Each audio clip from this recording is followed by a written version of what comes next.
আজ আমি আপনাদের সাথে যে ঘটনাটি শেয়ার করব তা ইন্ডিয়ার কোনো একটা স্থানে ঘটা ঘটনাটি আমি কালেক্ট করেছি আমার বড় ভাইয়ার এক বন্ধুর কাছ থেকে। আমার বড় ভাইয়ার নাম সাকি। ভাইয়ার বন্ধুর বোনের সাথে ঘটনাটি ঘটে। আমি ভাইয়ার বন্ধুর ভাষায় ঘটনাটি শেয়ার করছি যেন আপনাদের বুঝতে সুবিধা হয়। রাসেল ভাই, ঘটনার মাঝে ভুল ত্রুটি থাকলে দয়া করে ক্ষমা সুন্দর দৃষ্টিতে দেখবেন। আমি সরাসরি ঘটনায় চলে যাচ্ছি। ঘটনার সময়কাল আজ থেকে ৮-৯ বছর আগে। আমি তখন সবেমাত্র পড়ালেখা শেষ করে নতুন চাকরিতে জয়েন করেছি। আমার বাড়িতে ছিলেন আমার বাবা, মা আর আমার ছোট বোন লিলি, ছদ্মনাম। লিলি পড়ালেখায় ছিল এতটাই ভালো যে প্রতিটি বোর্ড এক্সামে ট্যালেন্ট পুলে বৃত্তিও পায়।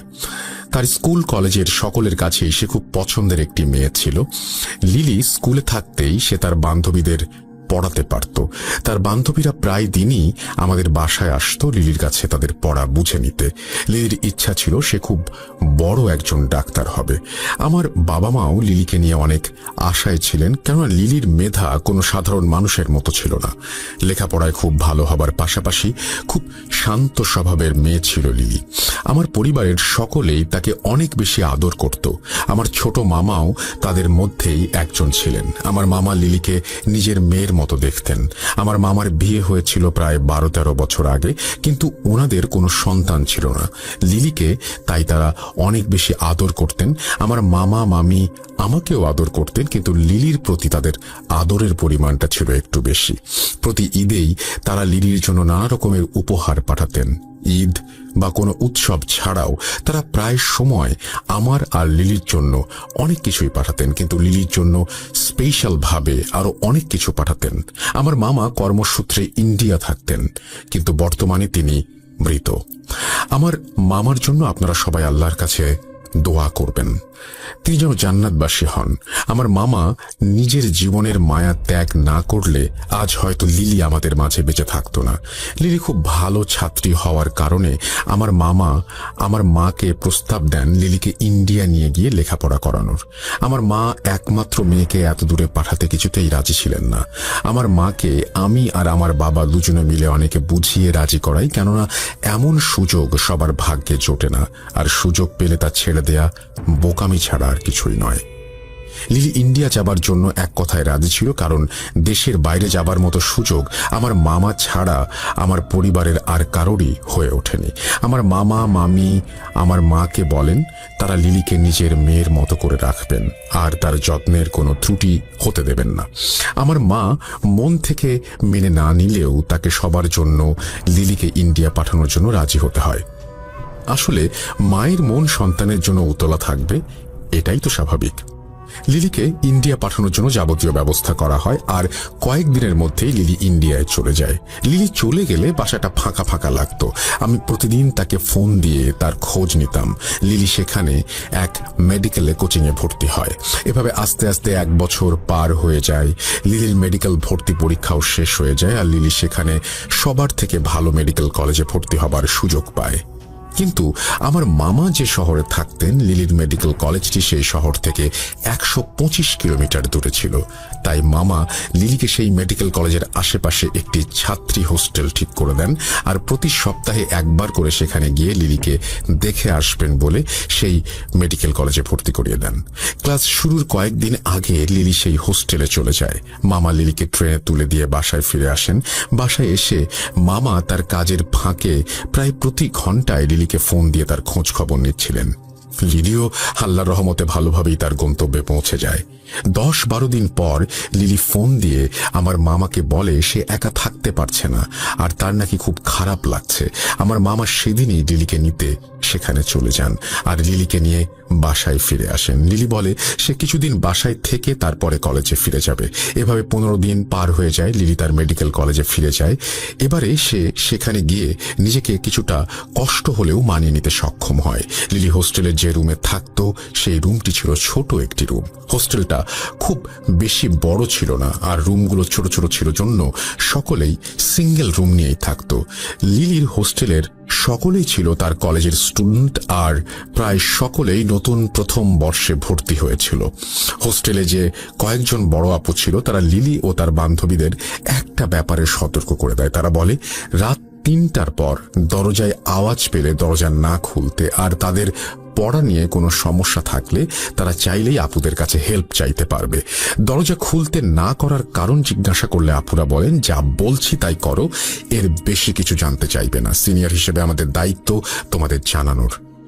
আমরা আমাদের দায়িত্ববোধ থেকে তোমাদেরকে কথাটা বললাম, বাকিটা তোমাদের ইচ্ছা।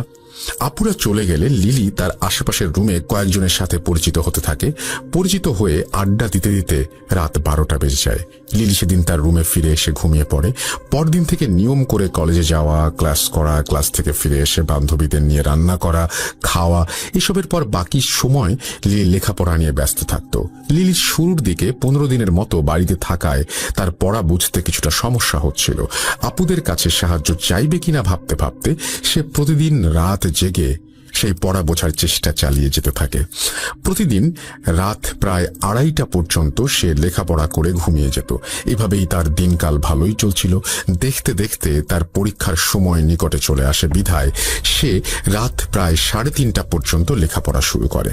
এভাবে একদিন একটা টপিক সে বোঝার চেষ্টা করতে করতে রাত প্রায় 3টা বেজে যায়।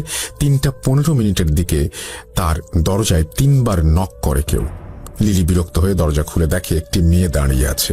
সে নিজেকে আঁচল ছদ্মনাম বলে পরিচয় দিয়ে বলে সে 3য় বর্ষে পড়ছে লিলিদের কলেজে, আর সে নাকি এই হোস্টেলেরই 14 নম্বর রুমে থাকে। জুনিয়রদের কিছু বুঝতে অসুবিধা হলে সে সবাইকে নাকি হেল্প করে। তখন লিলির মনে পড়ে যায় আপুদের কথা। আপুরা বলেছিল কোনো বিষয় নিয়ে তাদের কাছে হেল্প চাওয়া যাবে। লিলি মনে মনে একটু খুশি হলো। সে আঁচলকে ভেতরে এনে বসিয়ে তার কিছু পড়া বুঝতে সমস্যা হয় বলায় আঁচল তাকে সবকিছু খুব সহজে আর সুন্দরভাবে বুঝিয়ে দেয়। লিলি খুব খুশি হয় বড় আপুর কাছে সাহায্য পেয়ে। বাসায় ফোন দিয়ে সে আঁচলের কথা জানায়। আমাকে ফোন দিয়েও আঁচলের অনেক প্রশংসা করত লিলি। আঁচল আস্তে আস্তে তাকে রোজ পড়াতে আসতো। লিলির সাথে আঁচল মাঝে মাঝেই নিজের লাইফের কিছু ঘটনা শেয়ার করত। সে বলেছিল তার নাকি বিয়ে হয়ে গেছে আর তার 7 বছরের একটি মেয়ে আছে। তার হাজব্যান্ড কয়েক বছর আগে নাকি রোড অ্যাক্সিডেন্টে মারা যায়। এরপর থেকে আঁচল টিউশন পড়িয়ে নিজের আর মেয়ের খরচ বহন করে। তাকে লিলি জিজ্ঞাসা করে সে এখানে তার মেয়েকে ছাড়া একা কেন আছে। আঁচল লিলিকে বলে তার মেয়ে তার বাবা মার কাছে থাকে। এভাবেই তারা নিজেদের সুখ দুঃখের কথা একে অপরের সাথে শেয়ার করত। আস্তে আস্তে লিলির সাথে আঁচলের অনেক ভালো সম্পর্ক তৈরি হয়। লিলি অনেকটাই আঁচলের ওপর নির্ভরশীল হয়ে পড়ে। কিছুদিন পর কলেজে এক আপুর সাথে বসে লিলি কিছু পড়া বুঝে নিচ্ছিল। সে দেখে দূরে আঁচল দাঁড়িয়ে তার কিছুটা অভিমান নিয়ে তার দিকে তাকিয়ে আছে। লিলির বিষয়টা খারাপ লাগে। তখনই সেখান থেকে উঠে হোস্টেলে চলে আসে। সেদিন রাতে আঁচল আর লিলির কাছে আসেনি। লিলি ভেবেছিল আঁচল হয়তো রাগ করেছে তাই আসেনি। সে একবার আঁচলের রুমে গিয়ে তার সাথে কথা বলবে ভেবে 14 নম্বর রুমের সামনে গিয়ে দেখে রুমে তালা দেয়া। অনেক রাত হওয়ায় সে আরও কারো কাছে কিছু জিজ্ঞাসা করার সুযোগ পায়নি। পরের দিন সকালে আঁচলকে সে কলেজের ক্যান্টিনের একটি চেয়ারে বসে থাকতে দেখে তার কাছে গিয়ে গত রাতে কেন আসেনি বা কেন রুমে ছিল না সেটা জানতে চায়। আঁচল মুচকি হেসে বলে তার মেয়ের জন্মদিন, সেজন্য সে বাড়ি গিয়েছিল, তাই সে আসতে পারেনি। লিলি আঁচলকে আজ আসতে বলে কেননা তার পরীক্ষার জন্য কিছু পড়া বাকি ছিল যা বুঝতে তার সমস্যা হচ্ছিল। আঁচল তাকে আসবে জানিয়ে তার ক্লাসে দেরি হয়ে যাচ্ছে বলে ক্লাসে চলে যায়। লিলিও ক্লাসে যাবার জন্য চেয়ার থেকে উঠে দাঁড়াতেই দেখে তার কয়েকজন বান্ধবী তার কাছ থেকে কিছুটা পেছনে দাঁড়িয়ে আছে। লিলিকে তারা মজা করে বলতে থাকে সে কার সাথে কথা বলছিল। লিলি উত্তরে বলে সে আঁচল আপুর সাথে কথা বলছিল। এই কথা শুনে তার বান্ধবীরা হাসতে থাকে। তারা বলে কানে ইয়ারফোন লাগিয়ে একা একা এখানে বসে সে আপুর সাথে কথা বলছিল। এইটা তারা মানতে নারাজ। লিলি মনে করে তার বান্ধবীরা তার সাথে মজা করছে, তাই সেও হাসাহাসি করতে করতে ক্লাসে চলে যায়। ক্লাস করে রুমে ফিরে আসে লিলি। সেদিন রাতে আঁচল তাকে পড়াতে আসে। আঁচলকে তার প্রতি কিছুটা বিরক্ত দেখাচ্ছিল। লিলি কারণ জানতে চাইলে আঁচল বলে সে কেন আরেকজনের কাছে তার সমস্যা নিয়ে গেছে আর কেনই বা লিলি তার বান্ধবীদের কাছে আঁচলের কথা বলেছে। লিলিকে সে বলে তার বান্ধবীদের সাথে না মিশতে আর অন্য কারো কাছে হেল্প না চাইতে। লিলি কিছুটা অবাক হলেও সে তার কথা মেনে নেয়, কেননা সে বাড়ি থেকে এত দূর এসেছে শুধুমাত্র লেখাপড়ার জন্য।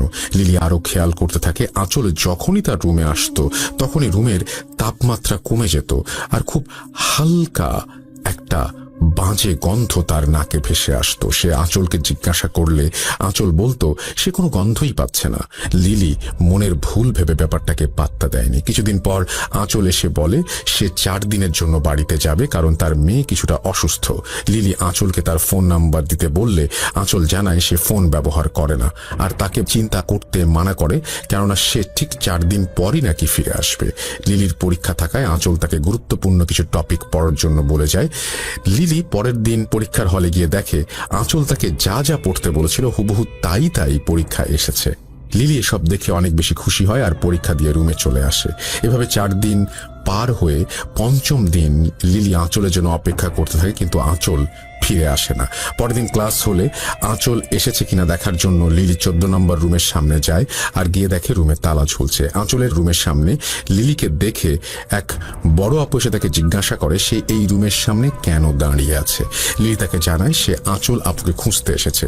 এই কথা শুনে লিলির সাথে থাকা বড় আপুর মুখের রং উড়ে যায়। সে দ্রুত লিলিকে নিয়ে তার রুমে এসে তাকে তার ফোন থেকে একটি মেয়ের ছবি বের করে দেখায়। ছবি দেখিয়ে তাকে জিজ্ঞাসা করে ছবির এই মেয়েকেই কি সে খুঁজছে। লিলি ছবি দেখে ছবির মেয়েটিকে চিনতে পারে, কেননা ছবিটি ছিল আঁচলের। লিলির সাথে থাকা আপু তখন আরেক আপুকে ফোন দিয়ে এনে লিলিকে জিজ্ঞাসা করে কখনো কি রাত 3টার পর লিলির দরজার সামনে এসে কেউ নক করেছিল কিনা। লিলি সম্মতি দিলে তারা লিলিকে আতঙ্ক নিয়ে জিজ্ঞাসা করে সে রুমের দরজা খুলেছে কিনা। লিলি পুনরায় সম্মতি দিলে দুজন আপু ভয়ে একে অপরের দিকে তাকিয়ে থাকে। কি হচ্ছে বুঝতে না পেরে লিলি আতঙ্কিত হয়ে বলে আপনারা আমাকে এসব জিজ্ঞাসা করছেন কেন? কি হয়েছে আমাকে বলুন, চিন্তায় আমার গলা শুকিয়ে যাচ্ছে। প্লিজ আর আমাকে আধারে রাখবেন না, বলুন কি হয়েছে। দুজন আপুর মধ্যে একজন লিলিকে পানি খেতে দিয়ে তার পাশে বসে আর বলে যা বলছি তা শুনে তোমার বিশ্বাস নাও হতে পারে, কিন্তু যা বলছি তার সবকিছুই সত্য। 14 নম্বর রুম প্রায় 2 বছর যাবৎ বন্ধ। এই রুমে অনেক বছর আগে এক আপুর রহস্যজনক মৃত্যু হয়। এরপর অনেক দিন এই রুম বন্ধ ছিল। কয়েক বছর পর এক আপু আসেন যার নাম ছিল আঁচল। আপু 3য় বর্ষে পড়ার সময় এই রুমে আসেন। আপু যখন 3য় বর্ষে পড়তেন আমরা তখন 1ম বর্ষে কেবল ভর্তি হয়েছিলাম। আপু খুব ভালো মানুষ ছিলেন। তিনি টিউশন করাতেন আর মাঝে মাঝে আমাদের রাতে পড়াতেন, কিন্তু কয়েকদিন পর হঠাৎ কোনো এক কারণ ছাড়াই তিনি সুইসাইড করেন। এরপর থেকে নতুন কেউ এই হোস্টেলে এলে রাত 3টার পর অনেকেই দরজায় নক শুনতে পেত। নক শুনতে পেয়ে এই হোস্টেলের 2 জন দরজা খুলে দেখে এক আপু তার দরজার সামনে দাঁড়িয়ে আছে আর কোনো সাহায্য লাগলে তাকে জানাতে বলে। যে 2 জন দরজা খুলেছে তাদের কেউ আর বেঁচে নেই। সেজন্যই তোমাদের মানা করেছিলাম রাত 3টার পরে দরজা না খুলতে। হোস্টেল কর্তৃপক্ষ নিষেধ থাকায় আমরা তোমাদের এসব জানাইনি, কিন্তু সাবধান করেছিলাম তোমাদেরকে। তুমি যত দ্রুত সম্ভব বাসায় চলে যাও, এখানে থাকলে কি হবে আমরা কিছু বলতে পারছি না। এই কথা শুনে লিলির পায়ের নিচ থেকে মাটি সরে যায়। চোখের সামনে যেন নেমে আসে অমাবস্যার কালো অন্ধকার। তার জীবনের আলোকে গ্রাস করে নিচ্ছে সেই আধার। লিলি ভয়ে সেখান থেকে রুমে এসে তার মামাকে ফোন দিয়ে এসব জানায়। লিলি যখন মামাকে ফোন দেয় তখন বিকেল 5টার একটু বেশি বেজেছিল। মামা লিলিকে ভয় না পেয়ে সব গুছিয়ে নিতে বলেন আর বলেন তিনি দ্রুত এসে লিলিকে নিয়ে যাবেন। লিলি প্রচন্ড ভয়ে তার জিনিসপত্র গুছাতে থাকে। কিছুক্ষণ পর মাগরিবের সময় হয়ে যায়, নেমে আসে কালো অন্ধকার। লিলি সব গুছাতে গুছাতে হঠাৎ তার দরজায় নক আসে। সে দরজার ছোট অংশ দিয়ে তাকিয়ে দেখে আঁচল দাঁড়িয়ে আছে দরজার সামনে। লিলি প্রচন্ড ভয়ে একরকম বোবা হয়ে যায় আর অনেক চেষ্টা করেও কোনো আওয়াজ করতে পারছিল না। এমন সময় তার রুমের লাইট নিভে যায়। সে ভয়ে রুমের এক কোণায় জড়সড় হয়ে বসে আল্লাহকে ডাকছিল। এমন সময় সে শুনতে পায় তার কানের কাছে এসে কেউ ফিসফিস করে বলছে, কি হলো, আজ পড়বে না? আমি তোমাকে পড়াতে এসেছি। লিলি এইসব নিতে না পেরে এক সময় সেন্সলেস হয়ে যায়। তার জ্ঞান ফিরলে সে দেখে তার রুমে কোনো আলো নেই। সে হাতড়ে হাতড়ে উঠে দাঁড়ানোর চেষ্টা করতে থাকে আর তার হাত কিছু একটা সাথে গিয়ে লাগে। লিলির মনে হচ্ছিল তার হাত প্রচন্ড ঠান্ডা কিছু একটা সাথে লেগেছে, যা ছিল অনেক লোমশ কিছু। লিলি ভয়ে সেখান থেকে হাত সরিয়ে পেছনে যেতেই আবার কিছু একটা সাথে ধাক্কা লাগে। লিলি হাত দিয়ে দেখে তার হাত কিছু একটার মুখের মধ্যে লেগে আছে আর তার হাতে আঠারো কিছু একটা লেগে আছে। তখন হুট করে তার রুমের লাইট জ্বলে ওঠে আর লিলি যা দেখে তা দেখার জন্য সে প্রস্তুত ছিল না। লিলির গা সম্পূর্ণ অবশ হয়ে যায় এসব দেখে। লিলি দেখে তার হাতে তাজা রক্ত লেগে আছে আর দুইটি মানুষের মতো কিছু, যাদের গায়ে মেয়েদের মতো কাপড় পরা এবং তাদের মধ্যে একজনের মাথা ঘোড়ার মাথার মতো আর অন্যজনের মাথা কুকুরের মতো। তারা দুজনে লিলির হাতে থাকা রক্ত চেটে চেটে খাচ্ছে আর তাদের চোখ দিয়ে যেন আগুন বের হচ্ছে।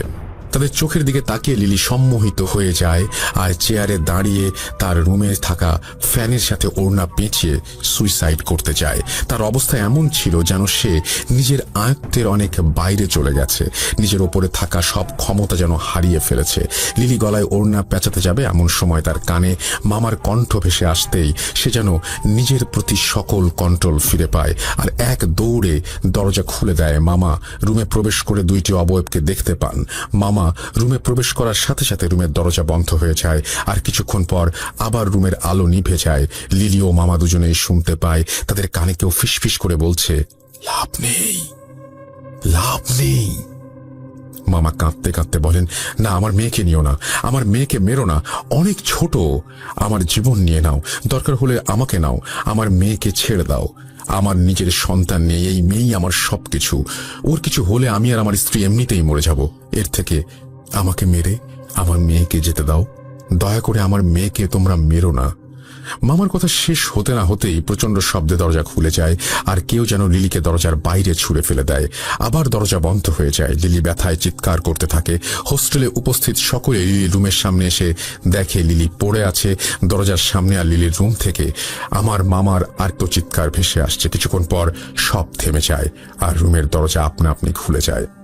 রুমে প্রবেশ করে সকলে দেখে আমার মামার গলায় লিলির ওড়না পেঁচানো, কেউ ওড়না পেঁচিয়ে অনেক জোরে টান দিয়ে আমার মামাকে মেরেছে। আমার মামার চোখ প্রায় বের হয়ে গিয়েছিল, তার চোখ দিয়ে রক্ত পড়ছিল আর জবাই করা পশুর মতো জিভ বের হয়েছিল। সেদিন হোস্টেলের স্টাফদের সাহায্যে মামার লাশ বাসায় পাঠিয়ে দেয়া হয় আর লিলিকে তার নিজের মেডিকেল কলেজে ভর্তি করা হয়। অনেক সাক্ষী থাকায় কোনো পুলিশ কেস হয়নি। পুলিশ এসে সবার কাছ থেকে স্টেটমেন্ট নিয়ে চলে যায়। কিছুটা সুস্থ হলে লিলি বাংলাদেশে ফিরে আসে। আমার মামি বর্তমানে আমাদের সাথে থাকেন। লিলি তার বাকি পড়াশোনা বাংলাদেশেই শেষ করে আর ডাক্তারি পাশ করে বর্তমানে অস্ট্রেলিয়ায় তার স্বামী সন্তান নিয়ে আছে। কিন্তু সেই ঘটনা সে আজও ভুলতে পারেনি। এখনো মাঝে মাঝে আমার মামাকে স্বপ্নে সেদিনের অবস্থায় দেখে সে চিৎকার দিয়ে ওঠে। আমি ও আমার পরিবার আমার মামার প্রতি চরম কৃতজ্ঞ, কেননা আমার আদরের ছোট বোন আমার মামার জন্যই আজ পৃথিবীর আলো বাতাস উপভোগ করছে। এই বলে আমার ভাইয়ার বন্ধু তার বোনের সাথে ঘটা ঘটনাটি শেষ করেন। ঘটনাটি বাস্তব জীবনে ঘটে যাওয়া একটি ঘটনা। ঘটনাটি লিসনারদের কাছে কেমন লেগেছে জানাবেন, আমি জানি না, কিন্তু যার সাথে ঘটনা ঘটছে তার জায়গায় নিজেকে একবার রেখেই দেখুন কেমন লাগে। রাসেল ভাই, এই ছিল আমার ঘটনা। সবশেষে লিসনারদের কাছে আমার একটাই অনুরোধ, আর তা হলো দয়া করে সবাই স্বাস্থ্যবিধি মেনে চলুন। আমরা এই পৃথিবীকে আর মৃত্যুপুরী হিসেবে দেখতে চাই না। আমরা আবার আমাদের আগের পৃথিবী ফিরে পেতে চাই। অনেক ধন্যবাদ কষ্ট করে ইমেলটি পড়ার জন্য। আমি সিফাত আবারও ফিরে আসব নতুন কোনো ঘটনা নিয়ে আপনাদের কাছে। আসসালামু আলাইকুম রাসেল ভাই ও প্রিয় লিসেনার। যেভাবে লেখা আছে আমি সেভাবেই পড়ছি। আসসালামু আলাইকুম রাসেল ভাইয়া, পারিবারিক কারণে দয়া করে আপনি আমার নাম এবং পরিচয় প্রকাশ করবেন না। এরপরে তিনি তার নাম এবং পরিচয় শেয়ার করেছেন, আমি সেটা প্রকাশ করলাম না। মানুষের জীবনের রহস্য অনেকটা গোলক ধাঁধার মতো, কখনো সেই গোলক ধাঁধার উত্তর মেলে, কখনো মেলে না। আমার জীবনের গল্প অনেকটা সেরকমই। ভয়ের কিনা সেটা বলতে পারবো না, কিন্তু অনেকটাই রহস্যময়। 2019 সালের অগাস্ট মাস। আমি তখন ঢাকায় আমার মেজ খালামণির বাসায়। খালামণিরা ডাক্তারের কাছে যাওয়ার রাতে আমি বাসায় একা রুমে বসে টিভি দেখছিলাম। এমন সময় একটা গরম বাতাস আমার গায়ে এসে লাগে। আমি তা আমলে নেইনি। একটু পর আমি অনুভব করি আমার পেটের বাম পাশে পুড়ে যাওয়ার মতো একটা ব্যথা অনুভব হচ্ছে। জামা সরাতেই দেখি অদ্ভুত এক চিহ্ন তৈরি হয়েছে আমার শরীরে। চিহ্নটা অনেকটা অর্ধচন্দ্রের মতো। আর সেটা লাল হয়ে জ্বলজ্বল করছে। তারপর ব্যথা কমে যায়, কিন্তু আমার কাছে বিষয়টি ঠিক মনে হয়নি। আমি হতবাক হয়ে গেলাম। তারপর থেকেই ঘটনার শুরু। আমি রাতে অদ্ভুত স্বপ্ন দেখতে শুরু করি। স্বপ্নগুলো ছিল ঝাপসা। বাড়ি চলে আসার পর আমি কিছু স্বপ্ন দেখি যা ছিল স্পষ্ট। স্বপ্নগুলো ছিল এরকম: একটি গ্রামে আগুন ধরেছে, সকলের আর্তনাদ শোনা যাচ্ছে, সবাই আমার কাছে সাহায্য চাইছে, বলছে আপনি আমাদের সাহায্যকর্তা, আমাদের সাহায্য করুন। প্রথমে কিছু না মনে হলেও আমি প্রতিদিন একই স্বপ্ন দেখতে শুরু করি। একদিন নামাজ শেষে মোনাজাতের সময় আমি চোখ বন্ধ করে একই দৃশ্য দেখতে পাই যা আমি এতদিন স্বপ্নে দেখে আসছি। আমি ভয় পেয়ে যাই। আপুর সাথে শেয়ার করলে আপু বলে এসব ভূত এফএম শোনা আর হচ্ছে সব হরর সিরিজ দেখার ফল, বাদ দে। কিছুদিন পর আমি আরেকটি স্বপ্ন দেখি। এবারের স্বপ্ন ছিল অন্যরকম। আমি দেখতে পাই আমি একটি রাজপ্রাসাদের ভেতরে দাঁড়িয়ে আছি। একটি ছবি আমার সামনে। ছবিটা আর কারো নয়, সেটা আমারই। তার পাশে আমার শরীরে যেমন চিহ্ন, ঠিক একই চিহ্ন দেখতে পাই। চিহ্ন যেন হাওয়ায় ভাসছে আর লাল হয়ে জ্বলজ্বল করছে। আমি প্রচন্ড ভয় পেয়ে যাই। আমার ঘুম ভেঙে যায়। তখন রাত 3টা বাজে। আমি আবার ঘুমিয়ে পড়ি। আবার নতুন করে স্বপ্ন দেখতে শুরু করি। এবার দেখতে পারি প্রাসাদে একজন বৃদ্ধ মহিলা দাঁড়িয়ে আছে। তিনি আমাকে অনেক সম্মান দিয়ে বলছেন, আপনার জন্যই তো অপেক্ষা করছিলাম, আপনি ভেতরে আসুন, আপনার দায়িত্ব আমাদের সকলকে রক্ষা করা, আপনাকে আপনার কর্তব্য পালন করতে হবে, আপনাকে এখানে আসতেই হবে। একদিকে গ্রামের মানুষের আর্তনাদ, অন্যদিকে বৃদ্ধার কথা। আমি কাঁদতে শুরু করি। আমার ঘুম ভেঙে যায়। আমি দেখি সত্যি সত্যি আমার চোখ দিয়ে পানি পড়ছে। তারপর প্রায় 1 বছর আমি কোনো স্বপ্ন দেখিনি। কিছুদিন আগের কথা, আমি শুয়ে আছি একা একা একটা রুমে। হঠাৎ কারেন্ট চলে গেল। রুমের সাথে একটি জানালা আছে। জানালার থাই গ্লাসে আমি স্পষ্ট হাত দিয়ে ঠক ঠক করার আওয়াজ শুনতে পাই। আমি স্পষ্ট শুনতে পেলাম জানালার অপর পাশ থেকে কেউ বলছে, আপনাকে আসতেই হবে, আসতেই হবে, আপনি আপনার দায়িত্ব কর্তব্যের কথা স্মরণ করুন। ঠিক তখনই ইলেকট্রিসিটি চলে আসে। কিন্তু এবার কেন যেন আমি বিন্দু মাত্র ভয় পাইনি। তারপর আবার নতুন করে স্বপ্ন দেখতে শুরু করি। দেখতে পাই আমি গ্রামের মানুষকে সাহায্য করার জন্য এগিয়ে যাচ্ছি। হঠাৎ করে আমি পড়ে যাই, বেশ ব্যথা পাই। সকালে উঠে আমার হাতে পায়ে দেখি যে রক্ত জমাট বেঁধে নীল হয়ে আছে। এমন ঘটনা আমার সাথে প্রতিনিয়ত হচ্ছে। আমি জানি না কেন তারা আমার কাছে সাহায্য চায়, তারা কারা, চিহ্নটা আসলে কিসের। যেই চিহ্ন এখনো আমার শরীরে রয়েছে। সবশেষে একটা কথাই বলতে চাই, বিশ্বাস করা বা না করা আপনার ব্যাপার। আমি চাই ভূত.com দীর্ঘজীবী হোক। আমি ভূত এফএম শুনতাম, এখন ভূত.com-এর একজন নিয়মিত শ্রোতা। আপনাকে অনেক ধন্যবাদ। আপনার নামটা বলতে পারছি না, বাট আপনি তো বুঝতেই পারলেন যে আপনার ঘটনা আমরা পড়ে ফেললাম। অ্যান্ড এই ঘটনাটা খুবই অদ্ভুত যে কেউ যদি এরকম একটা স্বপ্ন দেখে এবং এরকম ঘটনা যদি কারোর সাথে প্রতিনিয়ত ঘটে থাকে তাহলে সেটা সুখকর কিছু না। এবং আমার যেটা মনে হয় যে অবশ্যই অবশ্যই যদি আপনাদের মধ্যে কেউ থাকেন যিনি এই সমস্যার সমাধান জানেন, তার সাহায্য আমি চাই।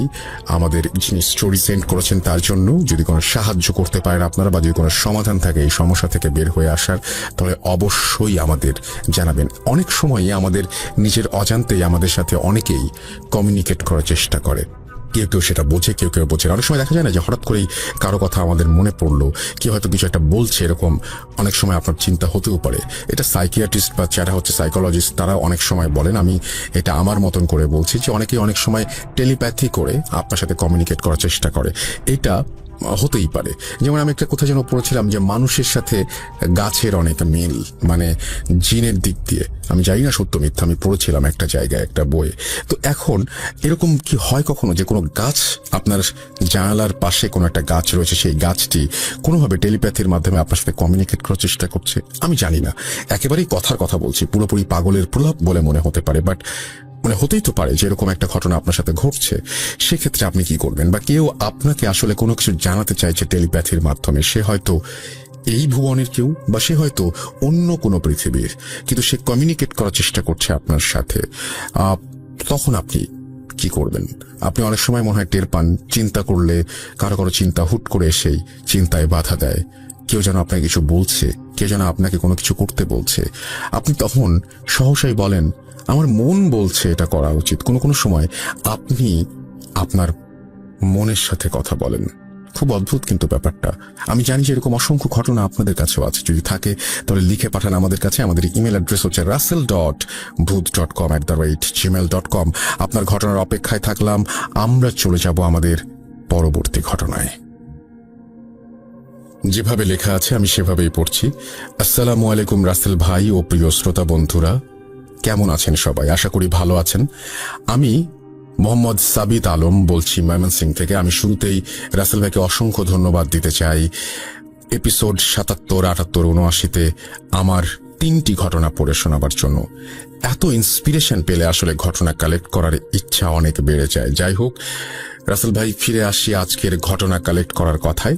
আমার মনে আছে আমি এপিসোড ৭৭-এ একজন খ্রিস্টান ফাদারের এক্সোরসিজমের ঘটনা শেয়ার করেছিলাম। আমার ঘটনাটি আমার কাছের কয়েকজন মানুষ পছন্দ করে আমাকে বলেছিল আমি যেন এরকম ঘটনা আরো শেয়ার করি। আসলে খ্রিস্টান ফাদারদের ঘটনা বাংলাদেশে তেমন একটা শোনা যায় না, তাই কোথা থেকে কালেক্ট করব ভাবতে ভাবতে বেরিয়ে পড়লাম ঘটনা কালেক্ট করার জন্য। কিন্তু হতাশ হয়ে ফিরি। শহরের চার্চ আর কয়েকটি বাইরের চার্চে গিয়েও কিছু পাইনি। হয়তো ওনারা বলতে চান না, তাই এড়িয়ে যান আমার কথায়। কিন্তু কে জানতো ঘটনা আমার চোখের সামনেই ছিল। কেন বলছি শুনুন তবে। আজকের ঘটনাটি শুনি আমার এক বন্ধুর কাছে। ওর নাম আমি ছদ্মনাম হিসেবে সাইমন বলছি।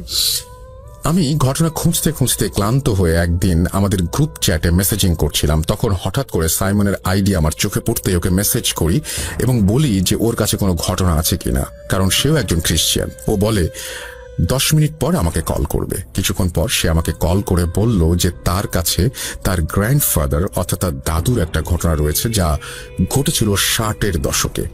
তার দাদা এখন বেঁচে নেই, কিন্তু সাইমন আমাকে বলেছে তার দাদা জীবদ্দশায় এমন অনেক ঘটনা বহুবার তার নাতনি নাতনিদের বলেছিলেন। আমি তৎক্ষণাৎ সাইমনকে দেখা করতে বলি। সাইমন রাজি হয়ে যায়। সে আগামীকাল অর্থাৎ 2 আগস্ট সন্ধ্যায় আমার সাথে দেখা করবে বলে জানায়। সেদিন রাতে উত্তেজনায় বসে আমার কিছু ভালো লাগছিল না। ভোরের আজান হবার পর আমি ঘুমিয়ে যাই। বিকেলবেলা ঘুম থেকে উঠে আমি খাওয়া দাওয়া শেষ করে অপেক্ষা করতে থাকি।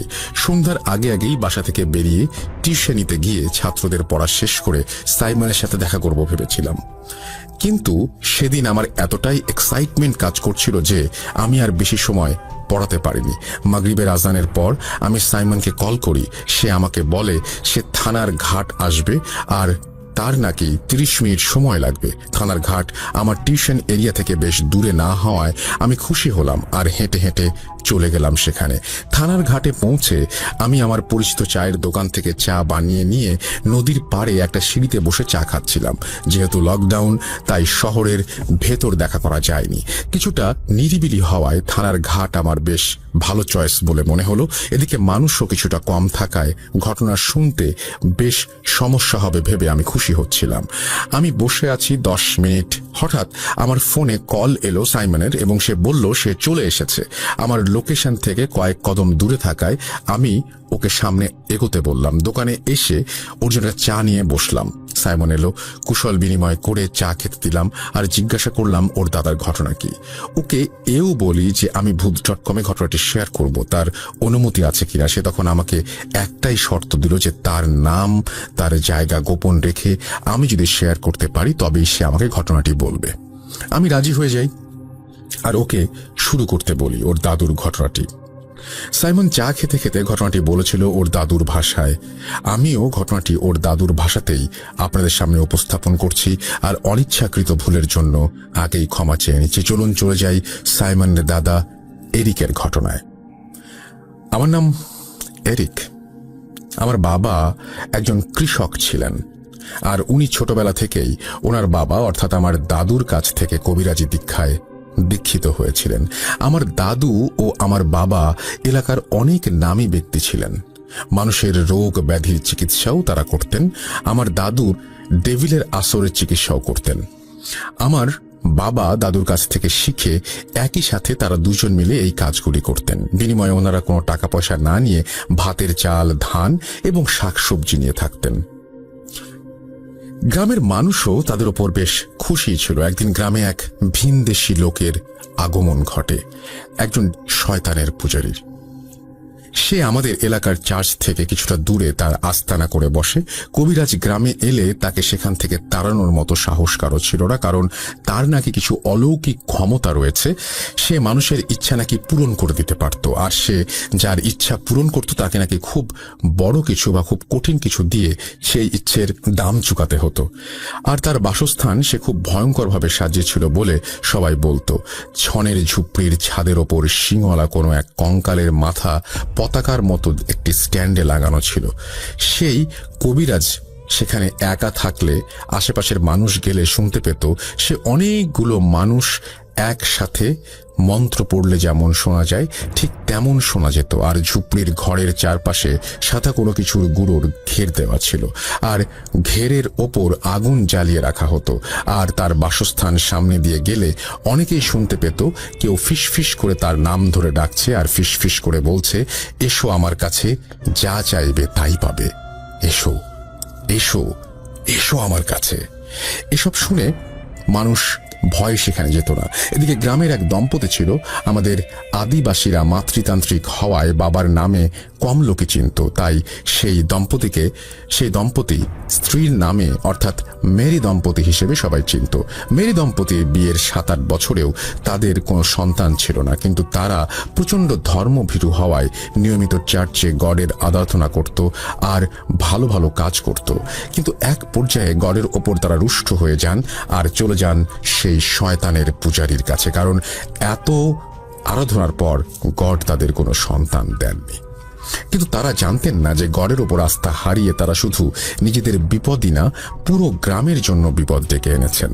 তারা সেই শয়তানের পূজারীর কাছে একটি বাচ্চার জন্য আকুল আবেদন করতে থাকে, আর সেই কবিরাজ তাদের সাহায্য করবে বলে জানায়। কিন্তু এর জন্য তাকে খুব বড় একটি কঠিন কিছু করতে হবে সেটা জানায়। সন্তান প্রাপ্তির প্রবল ইচ্ছায় তারা কি দিতে হবে না ভেবে কবিরাজের কথায় রাজি হয়ে যায়। কবিরাজ তাদের 1 মাস পরে চন্দ্রগ্রহণের সন্ধ্যায় আসতে বলে, আর কিছু জিনিসের কথা বলে যা তাদের জোগাড় করে আনতে বলা হয়। সেগুলো ছিল সদ্য জবাই করা মহিষের মাথা, কেরোসিন তেল, ভেড়ার লোমের সলতে, আর একটা সম্পূর্ণ সাদা ছাগলের বাচ্চা যার বয়স 5 মাসের বেশি হওয়া যাবে না। মেরি দম্পতি সব জোগাড় যন্ত্র করে চন্দ্রগ্রহণের সন্ধ্যায় সেই কবিরাজের কাছে যায়। কবিরাজ তাদের একটি গোল বৃত্তে বসতে বলে। তারা বৃত্তে বসার পরে কবিরাজ সেই মহিষের মাথা কেরোসিন তেলে ডুবিয়ে রাখে, আর কিছুক্ষণ পর সেটি তুলে বৃত্তের মাঝে ভেড়ার লোমের সলতে দিয়ে মুড়িয়ে সেখানে আগুন ধরিয়ে দেয়। এরপর কিছু রিচুয়াল করে সেই সাদা ছাগলটিকে স্যাক্রিফাইস করে। 2টা মাটির পেয়ালায় রক্ত রেখে সেই আগুন থেকে কিছুটা ছাই তুলে পেয়ালায় মিশিয়ে খেতে বলে। খাওয়া শুরুর আগে কবিরাজ তাদের বলে যখন সময় আসবে সে তাদের কাছে তার পাওনা চাইবে, আর সেই পাওনা তাদের দিতেই হবে। কিসের পাওনা জিজ্ঞেস করলে কবিরাজ বলেন তাদের সন্তান হবে কবিরাজের রিচুয়ালের মাধ্যমে, তাই তার পেমেন্ট হিসেবে তাকে কিছু দিতে হবে, কিন্তু কি দিতে হবে সেটি নাকি কবিরাজ সময় এলেই চাইবে। মেরি দম্পতি রাজি হলে তাদের রক্ত খাওয়ানোর পরে কবিরাজ বলে আজ ভোর রাতে তাদের বাসার পেছনের জমিতে একটি পাখি মরে থাকবে, তারা যেন সেটিকে নিয়ে এসে ভালোভাবে রান্না করে সেটি দুজন মিলে খায়। তারা সম্মতি জানিয়ে চলে যায় সেদিনের মতো। এরপর 1 মাস কেটে যায়। একদিন মেরি ফ্যামিলির বাসা থেকে আমাদের বাসায় মিষ্টি আসে। এত জলদি ফল পেয়ে খুশিতে তারা যেন আত্মহারা হয়ে গিয়েছিল। দেখতে দেখতে দিন চলে যায়, আর মেরি ফ্যামিলির ঘর আলো করে একটি মেয়ে সন্তানের জন্ম হয়। মেয়েটার নাম তারা মারিয়া রাখে। মেয়েটি জন্মের পর তার বাম কাঁধে একটি জন্ম দাগ দেখতে পায় তারা, যা ছিল একটি অর্ধচন্দ্রাকৃতি। আস্তে আস্তে 7 বছর কেটে যায়। মারিয়াও বড় হতে থাকে, আর মারিয়ার বাবা মা সেই কবিরাজের কথা ভুলে যায়। কিন্তু মারিয়ার 7 বছর পূর্ণ হবার পর মারিয়ার মাঝে কিছু পরিবর্তন লক্ষ্য করা যায়। সেগুলো হচ্ছে খুব রাতে সে একা বাইরে বেরিয়ে যেত, রুমে কারো সাথে কথা বলতো না, আর একা খেলতো। তার মা বাবা এটা দেখে তাকে জিজ্ঞেস করে যে সে কার সাথে কথা বলে। মারিয়া নাকি তখন খুব ভায়োলেন্ট হয়ে যেত আর চিৎকার করে ঘরের জিনিসপত্র ভাঙচুর করত। মারিয়া এছাড়াও সন্ধেবেলা নাকি সেই কবিরাজের বাড়িতে চলে যেত। মারিয়ার ভেতর কোনো সমস্যা আছে এই ভেবে মারিয়ার মা বাবা তাকে সেই কবিরাজের কাছে নিয়ে যায়, আর কবিরাজ তাদের যা বলে সেটি শুনে মেরি দম্পতির হুঁশ উড়ে গিয়েছিল। কবিরাজ তাদের বলে তাদের মেয়ে হচ্ছে ডেভিলের মেয়ে। মেয়ের কাঁধে যে বার্থ মার্ক ছিল সেটি নাকি ডেভিলের মার্ক, আর সে নাকি ডেভিলের বংশধর। কবিরাজ তাদের আরও জানায় সে বহু সাধনা করে ঈশ্বরের ভক্ত কোনো দম্পতি খুঁজছিল যারা ঈশ্বরকে ত্যাগ করে শয়তানের সান্নিধ্যে আসবে, আর তাদের সাথে রিচুয়াল করে সেই কবিরাজ একটি ডেভিলের বংশধর বানাবে আর তাকে দিয়ে সে কাজ করাবে। কবিরাজ এরপর তাকে বলে যে মারিয়ার বয়স 15 বছর হলে ম্যারি দম্পতি যেন মারিয়াকে তার কাছে নিয়ে যায়। 15 বছর সন্তান প্রাপ্তির আনন্দ দান করায় এটাই ছিল নাকি কবিরাজের পেমেন্ট। এই কথা শুনে মেরি দম্পতি প্রচন্ড রেগে যায় আর সেই কবিরাজকে গ্রাম থেকে বের করে দেওয়ার হুমকি দেয়। আর তারা এও জানায় মারিয়াকে তারা কবিরাজের কাছে কিছুতেই দিয়ে আসবে না। কবিরাজ এই কথা শুনে রেগে যায় আর তাদের বংশ শেষ করে দেবে বলে হুমকি দেয়। কথা কাটাকাটির এক পর্যায়ে মেরি দম্পতি সেখান থেকে চলে আসেন আর ঈশ্বর বিমুখিতার জন্য চার্চে এসে মাফ চায় আর চার্চের ফাদারের কাছে কনফেস করে তাদের পাপের কথা। চার্চের ফাদার সব শুনে আরও কয়েকজন ফাদারের সাথে পরামর্শ করেন, যাদের মধ্যে আমার দাদুও ছিলেন। তারা মারিয়াকে দেখবে আর সেই শয়তানের ছায়াতল থেকে তাকে বাঁচাবে বলে ঠিক করে। যত যাই হোক, সে তো মানুষের সন্তান, মানুষেরই জীবন তার ভেতর। শয়তানের কাছ থেকে গডের চাইল্ডকে তারা রক্ষা করতে নিজেদের সমস্ত অভিজ্ঞতা ঢেলে দিতে প্রস্তুত হয়ে যায়। অবশেষে 2 দিন পর আমার দাদু আমার বাবা মেরি দম্পতির বাসায় যান মারিয়ার কন্ডিশন বুঝতে। আমার বাবা আর দাদু ফিরে এসে সেই বাসার কথা আলাপ করছিলেন আর আমি তখন ওনাদের কথা শুনি। ওনাদের বর্ণনা মতে মারিয়াদের বাসা ছিল মাটির তৈরি, ভেতরে 3টা ঘর, একটা মেরি দম্পতির ঘর, একটি মারিয়ার ঘর আর একটি মারিয়ার প্রয়াত দাদা দাদির ঘর। সেখানে সামনে ছিল গোয়াল ঘর আর উঠোন এবং রান্নাঘর। মারিয়ার বাসায় ঈশ্বরের আরাধনার কোনো জিনিস ছিল না। সন্ধ্যা হবার ফলে ঘরের ভেতরে কুপিবাতি জ্বলছিল আর তার আলোতে পরিবেশটা যেন কেমন থমথমে আর ভয়ঙ্কর লাগছিল। বাসায় গডের কোনো বই আর কিছু জিনিস নেই কেন জিজ্ঞেস করলে মেরি দম্পতি মাথা নিচু করে থাকে, কিছু বলতে পারে না। তারা মারিয়ার মা বাবার সাথে কথা বলে সবকিছু আরও একবার শুনে মারিয়ার রুমে ওকে দেখতে যাবে বলে জানায়। মারিয়ার ঘরের কুপিবাতিটা খুব মিটমিট করে জ্বলছিল, কিন্তু মারিয়াকে ভালোভাবে দেখা যাচ্ছিল না। মারিয়া তাদের দেখে এমন কর্কশ একটা হাসি দেয় যা শুনে উপস্থিত সবার নাকি বুকের রক্ত পানি হয়ে গিয়েছিল। তারা মারিয়ার সাথে কথা বলতে গেলে মারিয়া ভয়েস শুনে তারা অবাক হয়ে যায়। মারিয়া বলছিল তাদের সেখান থেকে চলে যেতে, কিন্তু আমার দাদু তার গায়ে পবিত্র পানি ছিটাতেই নাকি আমার দাদুর ওপর ঝাঁপিয়ে পড়ে সে বলে, তোকেরা সাবধান করেছিলাম, আসিস না, কেন আসছিস? এবার তোরা সবাই মরবি। এই বলে মারিয়া নিজের মাঝে ফিরে আসে আর আমার দাদুর কথা শুনে ওনাকে চিনতে পেরে তাকে জিজ্ঞেস করে তারা এখানে কেন। আমার দাদু নাকি শুধু হেসে বলেছিলেন, তোমাদের জন্য প্রে করতে এসেছিলাম মা। এই বলে আমার দাদু আর বাকি সবাই চলে আসেন। রাস্তায় আসতে আসতে আমার দাদু ভাবছিলেন যে তাকে কখন সাবধান করলো ডেভিল। ভাবতে ভাবতে আমার দাদুর গতরাতে দেখা স্বপ্নের কথা মনে পড়ে যায়। উনি স্বপ্ন দেখেছিলেন যে কোন একটা কালো অবয়ব, যার মাথা হচ্ছে মহিষের মতো আর শরীরটা ছাগলের মতো, সেই অবয়ব তাকে শুধু একটা কথাই বলছে, সেটি হচ্ছে ডেথ। দাদু তখন এই স্বপ্নের অর্থ কি না জানায় স্বপ্নটাকে আমলে নেননি। এরপর উনি চার্চের ফাদারদের সাথে কথা বলেন আর জানতে চান এই অবয়ব আর ডেথের অর্থ কি। চার্চের ফাদার কিছু বই ঘেটে বলে দিলেন যে এর অর্থ হচ্ছে, সাবধান করছি, আমার সামনে এসো না, যদি আসো তাহলে মরবে। ডেভিল নাকি নিজের মতো করে সাবধান করছিল। এদিকে মারিয়ার অবস্থা আর স্বপ্নের অর্থ 2-2 মিলে গেলে ওনারা বুঝতে পারেন যে মারিয়া কোনো ডিমনের মাধ্যমে পজেসড। এর মাঝে কিছুদিন পর গ্রামের মানুষ মারিয়ার কথা শুনে সেই কবিরাজকে সবাই মিলে গ্রাম থেকে তাড়িয়ে দেন। কিছুদিন মারিয়ার অবস্থার অবনতি হলে অবশেষে আমার দাদু, চার্চের ফাদার, আমার বাবা আর 2 জন সহযোগী মিলে মারিয়ার এক্সোসিজম করবে বলে ঠিক করে। কিন্তু এত ছোট বাচ্চার এক্সোসিজম পারফর্ম করা ক্ষতিকর, মানে বাচ্চার মৃত্যু ঝুঁকি আছে ভেবে তারা, যেহেতু মারিয়ার বয়স 15 বছর হয়নি, সেহেতু সেই ডেভিল সম্পূর্ণরূপে আত্মপ্রকাশ করেনি বিধায় এক্সোসিজমের পরিকল্পনা বাদ দিয়ে মারিয়াকে চার্চে এনে 8 বছর লালন পালন করার প্রস্তাব দেয়া হয় মেরি দম্পতিকে। মেরি দম্পতি রাজি হলে চার্চের একটি ঘরে মারিয়াকে থাকার ব্যবস্থা করে দেয়া হয়।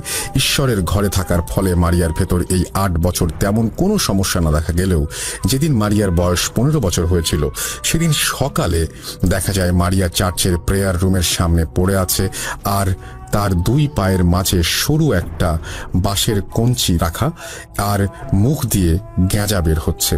মারিয়াকে সুস্থ করতে আমার দাদু কাজে লেগে যান। উনি চিকিৎসার পাশাপাশি কবিরাজি করতেন। চিকিৎসা ছিল তার মূল কাজ। এদিকে মারিয়ার বয়স 15 বছর হবার দিন সেই কবিরাজ কোথা থেকে যেন মেরি দম্পতির বাসায় ফিরে আসে, আর মারিয়াকে সে চাইতে থাকে। গ্রামের মানুষ জড়ো হয়ে কবিরাজকে বাধা দিবে, এমন সময় মারিয়া কোথা থেকে যেন চলে আসে সেই কবিরাজের সামনে। আর মারিয়ার চেহারা আর ওর গলার আওয়াজ একেবারে পাল্টে গিয়েছিল সেই সময়। মারিয়াকে দিতে অস্বীকৃতি জানানোর অপরাধে মারিয়া শুরুতে নিজের বাবা মার সামনে দাঁড়িয়ে দুই হাত দিয়ে জোরে ওর বাবার মাথায় চড় দিয়ে ফেলে দেয়। মারিয়ার বাবার কান আর নাক দিয়ে প্রচন্ড রক্ত বের হচ্ছিল, আর তা দেখে মারিয়ার মা অজ্ঞান হয়ে যান। এদিকে গ্রামবাসী ক্ষুব্ধ হয়ে কবিরাজকে গণপিটুনি দিতে গেলে কবিরাজ কোনোভাবে পালিয়ে বেঁচে যায়। কিছুদিন পর চার্চের ফাদার এসে মারিয়াকে কয়েকজনের সাহায্যে রুমে নিয়ে গিয়ে বেঁধে ফেলে, আর আমার দাদুকে বাসায় ডাকতে আসেন। এদিকে আমার দাদুর অবস্থা ছিল অনেকটা খারাপ। মারিয়ার চিকিৎসা করার সময় আমার দাদু অজ্ঞান হয়ে গিয়েছিল, কিন্তু কেন সেটি আমি কখনো তার কাছ থেকে শুনিনি, বা আমার দাদু আমার কাছে কোনোদিন সেটা বলেনি। এরপর আমার বাবা, আমার দাদু আর চার্চের ফাদার মিলে শুরু করতে চান মারিয়ার এক্সরসিজম। মারিয়াকে তার ঘরে 4-5 জন পুরুষ মিলে ধরে রেখেছিল, কিন্তু কিছুতেই তাকে কন্ট্রোল করা যাচ্ছিল না। অবশেষে আমার দাদু আর ফাদার মিলে বিছানার চারপাশে ঘের দিয়ে সেই ঘেরের ভেতর একটু শাবল মাটিতে পুঁতে দেন, আর মারিয়া একেবারে চুপ হয়ে যায়। আমার দাদু বলেছিলেন এভাবে নাকি কোনো শয়তানকে বশ করা যায়। তখন মারিয়াকে জিজ্ঞেস করা হয় সে কেন মারিয়াকে ধরেছে। এই কথা শুনে মারিয়া কথা বলতে শুরু করে। মারিয়ার গলায় শয়তানটি বলছিল তার নাম হচ্ছে নারুস। নারুস নাকি মারিয়ার ভাই। এই কথা শুনে উপস্থিত সবাই অবাক হয়ে যায়, আর এর মানে জিজ্ঞাসা করে। মারিয়া বলতে থাকে কবিরাজের দেয়া রক্ত আর জমিতে পড়ে থাকা পাখির মাংস খেয়ে তারা নাকি নারুসকে আহ্বান করে, কিন্তু ততদিনে মেরি দম্পতি অলরেডি নাকি প্রেগনেন্ট ছিল মারিয়ার সাথে। তাই নারুস নাকি জন্ম নিতে পারেনি, কিন্তু যমজ হিসেবে মারিয়ার সাথে একই শরীরে বসবাস করতে শুরু করে। এই কথা শুনে সবাই ভয় পেয়ে যায়, আর আমার দাদু বাইবেল হাতে ভার্স পড়া শুরু করেন। উনি বারবার মারিয়ার সামনে ক্রস আঁকছিলেন, আর নিজের গলায় থাকা ক্রস মারিয়ার শরীরে লাগাচ্ছিলেন, আর মারিয়া আর্তচিৎকারে ভেসে যাচ্ছিল এলাকা। হঠাৎ প্রবল বৃষ্টি শুরু হয়, আর ঘরের কুপিবাতি বাতাসের ঝটকায় নিবিড়ুবু হয়ে পড়ে। এরপর একজন গিয়ে সেই বাতির পাশে হাত দিয়ে সেটিকে জ্বলতে সহায়তা করে। সম্পূর্ণ এলাকাটাতে যেন হাজার হাজার কণ্ঠ ফিস ফিস করে বলছে, গড এখানে নেই, গড এখানে নেই। এরপর চার্চের ফাদার আর আমার দাদু দুজন মিলে আমার বাবা আর সবার সাহায্যে মারিয়াকে চার্চের ভেতরে নিয়ে আসার পরিকল্পনা করেন। যথারীতি মারিয়াকে চার্চে আনা হয়, আর আনতে গিয়ে আমার দাদুর এক পায়ের মাঝে বাঁশের ছোট কঞ্চি ঢুকে যায় এবং তিনি আহত হন, কিন্তু উনি হাল ছেড়ে দেননি। চার্চে এনে মারিয়ার এক্সরসিজম করা হয়, কিন্তু কয়েক ঘন্টা চেষ্টা করেও তাকে সুস্থ করা যায়নি। মারিয়াকে চার্চের প্রেয়ার ঘরে রাখা চেয়ারে বেঁধে তাকে গডের নামে চলে যেতে বলা হয়, কিন্তু সে যাবে না বলে জানায়। অবশেষে সবাই মিলে বাইবেলের ভার্স পড়ে মারিয়াকে মাঝখানে রেখে বৃত্তাকার ভাবে দাঁড়িয়ে অনেক রকম কাজ করার পরে এক সময় নারুস কিছুটা দুর্বল হয়ে পড়ে। আরেকটু পর মারিয়ার আওয়াজ শোনা যায়। সবাই ভাবে মারিয়া হয়তো সুস্থ হয়ে গেছে। আমার দাদু তার হাতে একটি তাবিজ বেঁধে মারিয়ার ফাদারকে বলেন এই তাবিজ যেদিন হাত থেকে খুলবে সেদিন আর কিছুই করার থাকবে না। এরপর মারিয়াকে চেয়ার থেকে খুলে বাসায় নিয়ে আসতে গেলে মারিয়া সবাইকে ধাক্কা দিয়ে ছিটকে ফেলে দেয়, আর কোথায় যেন চলে যায়। আর সবার কানে বাজে ভাবে হাসার আওয়াজ শোনা যায়, কিন্তু হাসির আওয়াজটা কোথা থেকে আসছে সেটা কেউ বুঝতে পারছিল না। হঠাৎ আমার দাদুর পা কিছু একটাতে জড়িয়ে ধরে এবং কেটে যাওয়া অংশটা নখের আঁচড় দিয়ে কামড় বসিয়ে দিয়ে মাংস চিরে খেতে শুরু করে। আমার দাদু চিৎকার দেয় এবং সবাই মারিয়াকে ধরে আবার চেয়ারে বসাতে গেলে মারিয়া সবাইকে ধাক্কা দিয়ে ফেলে কোথায় যেন চলে যায়। এরপর থেকে মারিয়াকে আর কোনোদিন গ্রামে দেখা যায়নি। এরপর আমার দাদু আমার বাবাকে বলেন হাত চালান দিতে। হাত চালান কি সেটা একটু বলি। দোয়া ও কিছু নির্দিষ্ট কাজের মাধ্যমে মাটিতে হাত দিয়ে ব্ল্যাক ম্যাজিকের কোনো একটা ইনস্ট্রুমেন্ট খুঁজে বের করা, অর্থাৎ কোনো কিছু একটা পড়ে মন্ত্রতন্ত্র পড়ে এটা করা, কারণ যদি হাত চালানে মারিয়াকে পাওয়া যায়। আমার বাবা হাত চালান দিয়ে চার্চ থেকে একটু দূরে একটা জায়গায় অজ্ঞান হয়ে যায়। সেই জায়গা খুঁড়ে একটি মরা পাখি পাওয়া যায়। এরপর সেটিকে চার্চে এনে আগুনে পুড়িয়ে ফেলা হয়, কিন্তু মারিয়াকে আর কখনো খুঁজে পাওয়া যায়নি। লোকমুখে শোনা যায় যে কালো ঘোমটা দিয়ে মারিয়াকে মাঝে মাঝে নাকি গ্রামে দেখা যেত, কিন্তু সেটি মারিয়াই কিনা সে বিষয়ে কেউ সার্টেনলি কিছু বলেনি। মারিয়ার বাবা মারিয়া ওইভাবে মরে যাবার পর থেকে পাগল হয়ে যায় আর রাস্তায় রাস্তায় ঘুরে বেড়াতেন উনি। মারিয়ার মা সবকিছু নিজ চোখে দেখে পাথর হয়ে গিয়েছিলেন। মানুষের বাসায় ভিক্ষা করে খেতেন, কিন্তু কখনো ভিক্ষার জন্য উনি কারো কাছে কিছু চাইতেন না, চুপ করে থাকতেন।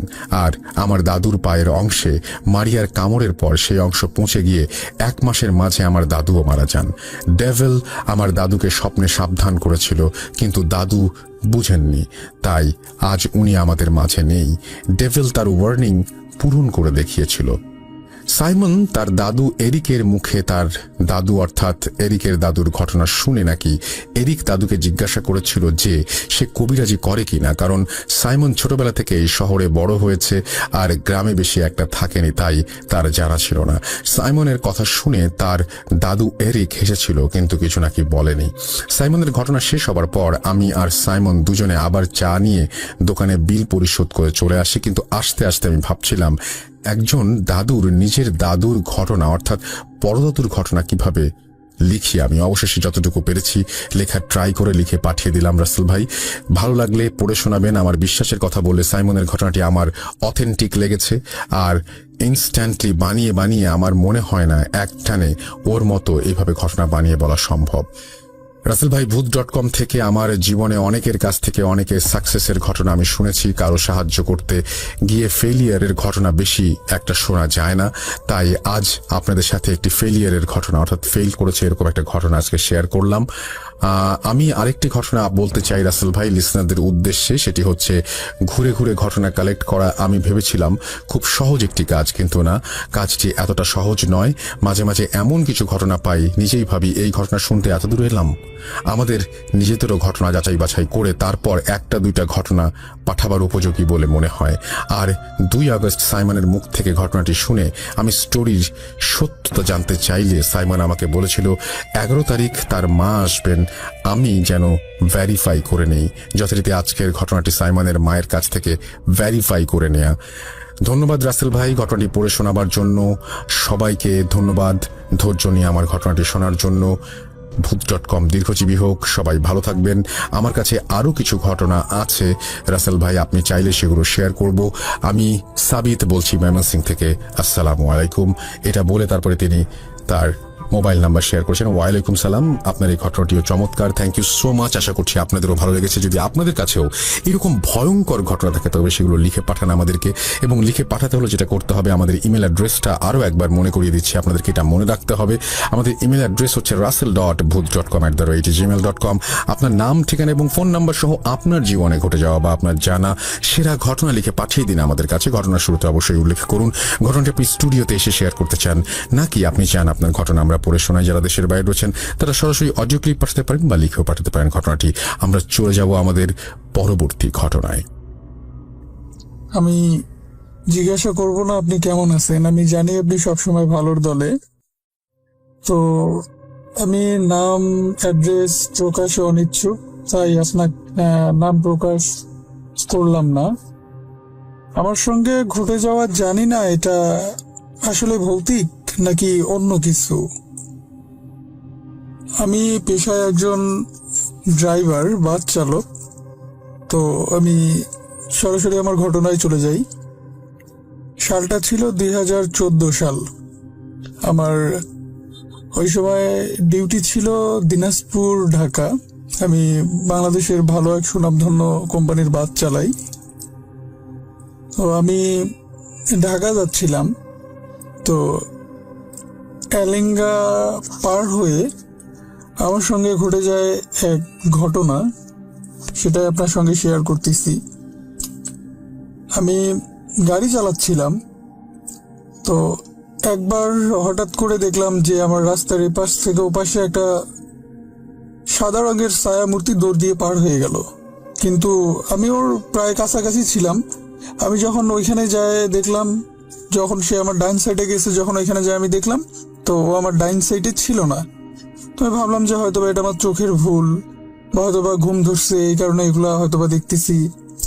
তো ওখান থেকেই ওই ঘটনাটা পরপর আমার সঙ্গে 3বার হলো। 3বারই সেম এক জিনিস দেখতে পারলাম, আর 3বারই সেম নাই, ওখান থেকে হাওয়া ও।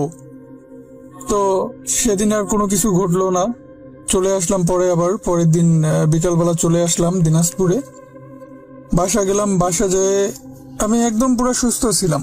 বাসা গেলাম, বাসা যেয়ে শুইছি। পরের দিন সকালবেলা অনেক জ্বর ছিল গায়ে। তো এই জ্বর জ্বর জ্বর জ্বর এত ওষুধ খাচ্ছিলাম, জ্বর কোনো কাজে মানে জ্বর কোনো প্রকারেই সারতেই ছিল না। তো একদিন ফ্রেন্ড সার্কেল সবাই মিলে আড্ডা মারতেছিলাম ওই জ্বর অবস্থায়। তো আমি আমার একটা ফ্রেন্ডকে শেয়ার করলাম যে আমি একদিন এই দেখছি, দেখার পর থেকে আমার খুব জ্বর।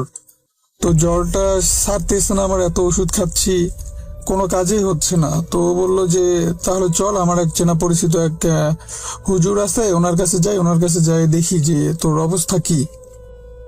তো আমি ওর সঙ্গে গেলাম ওইখানে হুজুরের কাছে। যাওয়ার পরে হুজুরকে বললাম, সবকিছু খুলে বললাম। তারপরে হুজুর আমাকে বলল যে তুমি যখন ছোট ছিলা তখন তোমার এক বোন ছিল, যার তোমার মা ওকে দত্তক নিছিল। তো তো বোনটা হয়তোবা সম্ভবত আমার মায়ের কাছে 3 মাস ছিল, থাকার পরে মারা গেছে।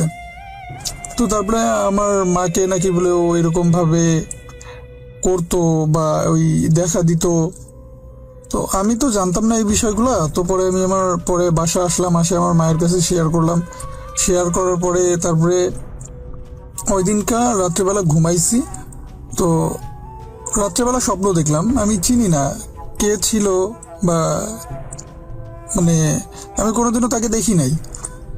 তো ও স্বপ্নে দেখলাম যে ও আমাকে এসে বলতেছে স্বপ্নে যে আমি তোমার সঙ্গে এরকমটা করছি, বা সেদিন রাস্তায় তুমি আমাকে দেখছো, দেখো আমার কবরটা ওই জায়গায় আছে।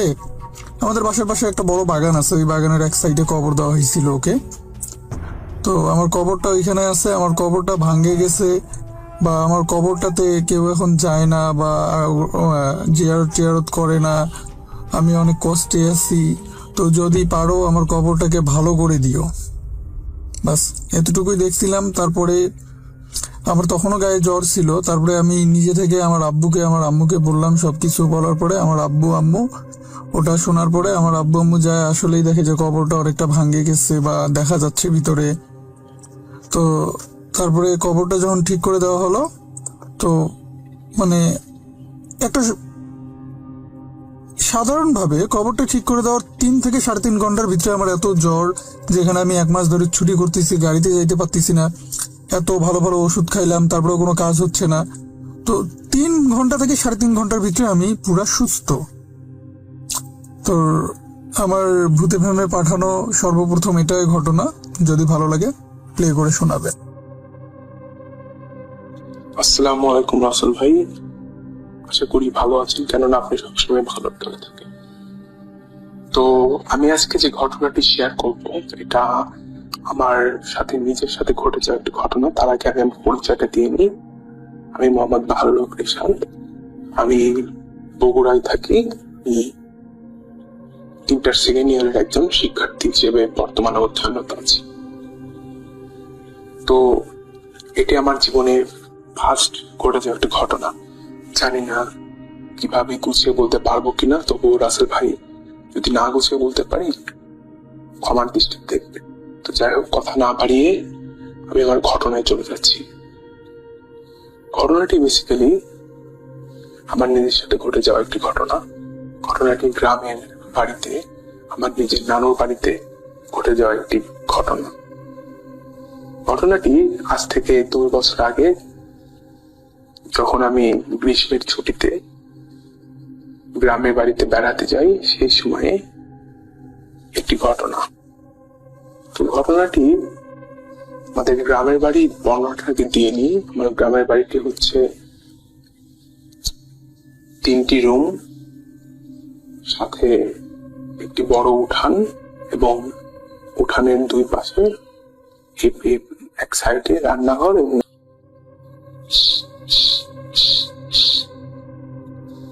এরপর আমি আমার মনের ভিতরে যেসব দোয়াগুলো মনে রাখছিলাম, আয়ত্ত করছি, সূরা নাস, সূরা ফালাক, এগুলো পড়তে রাখলাম, কিন্তু আমি মুখ থেকে কোনো শব্দ পারছি না। তো এরকম করতে করতে তখন প্রায় আমার ঠিক মনে নেই রাসেল ভাই, যে আমি আমি কতক্ষণ ধরে এই পরিস্থিতিটা মোকাবেলা করছিলাম, কিন্তু যখন আমি সকালবেলা উঠি তখন প্রায় 12টা বাজে। তো আমি সবাইকে জিজ্ঞাসা করলাম যে মানে আমি যে ডাকছি আমার ডাক কেউ শুনতে পেরেছি কিনা। তখন বললো যে না, কেউ শুনতে পারেনি। তো এভাবে মানে ওই রাতটা কেটে গেল এইভাবে। মানে আমি ওখানে বেসিক্যালি 2-3 দিন রয়েছে। দ্বিতীয় রাতেও আমি ভাবলাম যে ওই ঘরেই আমি ঘুমাবো, দেখি কি হয়। আসলে আমার মানে প্যারানর্মাল বিষয়ে আগ্রহ থাকে যা পরের রাতেও আমি সেম 10টা কি 11টার সময় এইবার আমি রাসেল ভাই লক্ষ্য করলাম যে আমার সাথে যে অবয়বটা কালকে দাঁড়িয়ে ছিল সে মানে আমার নিঃশ্বাসের সাথে তার নিঃশ্বাসের আওয়াজ শোনা যাচ্ছে এবং তার উপস্থিতি আমি বিছানায় পাশে মানে আমার পায়ের সাথে তার পা ব্যথা যাচ্ছে। এইরকম করার পরে আমি নিজেকে ঠিক রাখতে পারলাম না, আমি চিৎকার দিয়ে সেন্সলেস হয়ে পড়লাম। তো পরে সবাই যখন আসলো সবাইকে ঘটনাটা খুলে বললাম, তখন বলবো যে তোমাকে ফরেস্টে মানা করেছিল, তুমি তাও বারণ না করে বড়দের কথা না শুনে ঘরে ঘুমিয়েছো। এই ঘরে তো কেউ শোয় না, এই ঘরে অনেকদিন ধরে পড়েছিল, তো এই কারণে তোমাকে সকল ভয় দেখাইছে। তো তারপরে কবিরাজের কাছে ছাড়া খুব দিল, কবিরাজ তাবিজ দিল। আমার 2-1 দিন একটু জ্বর ছিল, তারপর আস্তে আস্তে ভালো হয়। তো আসলে ভাই ছিল ঘটে যাওয়া ঘটনাটি ভয়ের কিনা জানি না, তবে করে এই ঘটনাটা। তো সেই গাছ দুটো অনেক প্রাচীন হওয়ায় এমনিতেই ওই গাছগুলো নিয়ে অনেক ঘটনা রয়েছে। লোকমুখে অনেক ঘটনাই শোনা যায় গাছগুলো নিয়ে। গাছগুলো ওখান দিয়ে যাওয়ার সময় অনেকে ভয় পেয়েছে, এরকম আরো অনেক ঘটনা। তো রাসেল ভাই একবার মানে গাছ দুটো বিক্রি করা হয় এক লোকের কাছে, অনেক বিক্রি করা হয়। এটা 2002 সালের দিকে ঘটনা। গাছ দুটো বিক্রি করা হয়। তো স্বাভাবিকভাবে গাছ মালিক গাছটা কিনে নেয়। কিনে নেওয়ার পরে গাছটা একদিন কাটার জন্য লোকজন যায়। রাসেল ভাই 2002 সাল, তখন আধুনিক মানে যন্ত্রপাতি সেগুলো ব্যবহার করা হয়নি, এমনি কুঠার দিয়েই শ্রমিক দিয়ে গাছটা কাটানোর জন্যই করা হয়। তো অনেকগুলোই শ্রমিক থাকে, তাদের মধ্যে 2 জন মানে শ্রমিক ছিল, তারা বন্ধু, একসাথেই কাজ করতো। তো একজন শ্রমিক সর্বপ্রথম গাছটায় কুঠার দিয়ে আঘাত করে। রাসেল ভাই আঘাত করার পর যা দেখে সেটা আসলেও স্বাভাবিক না। সে দেখে গাছটা যে জায়গা থেকে কেটেছে সেখান থেকে লাল রক্তের মতো তরল পদার্থ বেরিয়ে আসছে। তারা খুবই ভয় পেয়ে যায়। তো কিছু না ভেবে যে কুঠারটা দিয়ে কূপ দিয়েছিল সে আবার কূপ দিতে যাবে। সবাই তাকে নিষেধ করে যে এটা কোনো ঝামেলা হতে পারে। সে বলে না, কোনো সমস্যা না। সে আবার সেই কুঠার দিয়ে গাছে আঘাত করে। কিন্তু রাসেল ভাই পরের বারও সে আবার একই কাহিনী ঘটে, রক্তর মতো তরল পদার্থ, মানে মোটামুটি রক্তই এরকমই বেরিয়ে আসে। তো সবাই খুব ভয় পেয়ে যায়। তারা ভাবে যে না, তারা সেখানে কাজ করতে পারবে না। মালিক তাদের খুব বুঝিয়ে বলে, কিন্তু কোনোভাবেই তারা শ্রমিকগুলোকে রাজি করাতে পারে না সেই গাছটা কাটার জন্য। তো সেদিনের মতো কাজ বন্ধ করে সবাই বাড়ি চলে যায়। তো যে কুঠার দিয়ে গাছটায় আঘাত করেছিল রাসেল ভাই, সম্ভবত সে খুব ভয় পায়।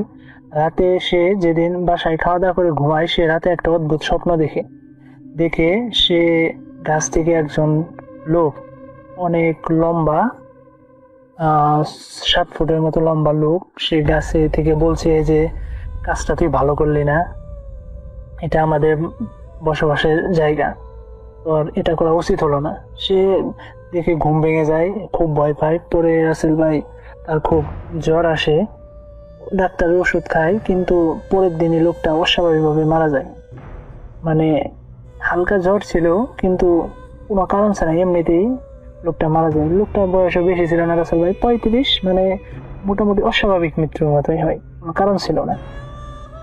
তো এই ঘটনার পর রাসেল ভাই গাছ কাটার এই সিদ্ধান্ত, এটা পুরাটাই চেঞ্জ হয়ে যায়। মানে যে মালিক গাছ কাটার জন্য টাকা দিয়েছিল সে টাকা ফিরিয়ে নেয়। সে বলে না, এইভাবে পারবে না। সবাই ভয় পেয়ে যায় এবং কি সেই কাজটা শেষ হয়ে যায়। তো রাসেল ভাই ওই যে শ্রমিক ছিল 2 জন বন্ধু, তার একজন বন্ধু তো মারাই যায়। তো সবকিছু স্বাভাবিকই চলছিল, গাছ কাটা ওটা বন্ধই।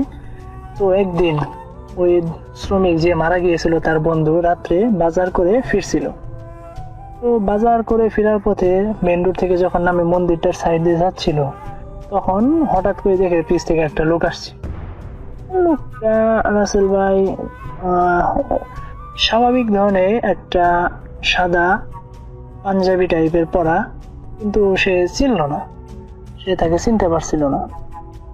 সে বলে যে ভাই কোন দিকে যাবেন? সে বলে এইদিকে। বলে আমি ওই দিকেই যাবো, চলেন দুজন একসাথে। তারা দুইজন হাঁটতে হাঁটতে যাচ্ছিল। হঠাৎ যখন সেই গাছটার দিকে আসে রাসেল ভাই, তারা প্রথমে ওই লোকটা কথা বলার শব্দ শুনতে পাই, কারা কথা বলছে। সে তার পাশের লোকটাকে বলে, অপরিচিত লোকটাকে, যে ভাই আপনি কোনো কথাবার্তা শুনতে পাচ্ছেন? সে বলে কই না তো। সে আর একটু এগুতে বলে না, আবার কথা শুনতে পাচ্ছি, যে মনে হয় কেউ যেন গাছের পাশ থেকে কথা বলছে। তো তার হাতে রাসেল ভাই 3 ব্যাটারির একটা টর্চ ছিল। সে টর্চটা চালু করার পরে হঠাৎই তার টর্চটা ওই বট গাছের কিছুটা উপরের দিকে ওঠে। সে দেখে যে গাছে বেশ কয়েকজন লোক বসে আছে, ওই পাঞ্জাবি টাইপের পরা, এবং তা কি যেন কথা বলছে। তো সে একটু মনোযোগ দিতে শুনতে পায় তাদের মধ্যে একজন বলছে যে দেখ দেখ, এই লোকটাও ছিল সেদিন আমাদের বাসা ভাঙতে এসেছিল সেই গাছটা কাটার জন্য। রাসেল ভাই, এই লোকটাও ছিল, একে আজকে ধর আমাদের ওখানে নিয়ে যায়। তো সে এটা শুনে রাসেল ভাই খুব ভয় পায়। এবং এদের একটা অবাক করা বিষয়, রাসেল ভাই ওই লোকগুলোর মধ্যে একজনকে তার খুব চেনা চেনা লাগছিল, একজনকে মনে হচ্ছিল সে চিনে। তার মনে হয় যে ওই লোকগুলোর মধ্যে একজন যে তার সাথে আসছিল তার চেহারার মতো হুবহু মিল। এতক্ষণ সে খেয়াল করে না যে তার পাশের লোকটি কোথায়। হঠাৎ সে তার লাইটটা পাশে মারতে দেখে যে তার সাথে লোকটা নেই। কয়েক মুহূর্তের মধ্যে লোকটা গায়েব।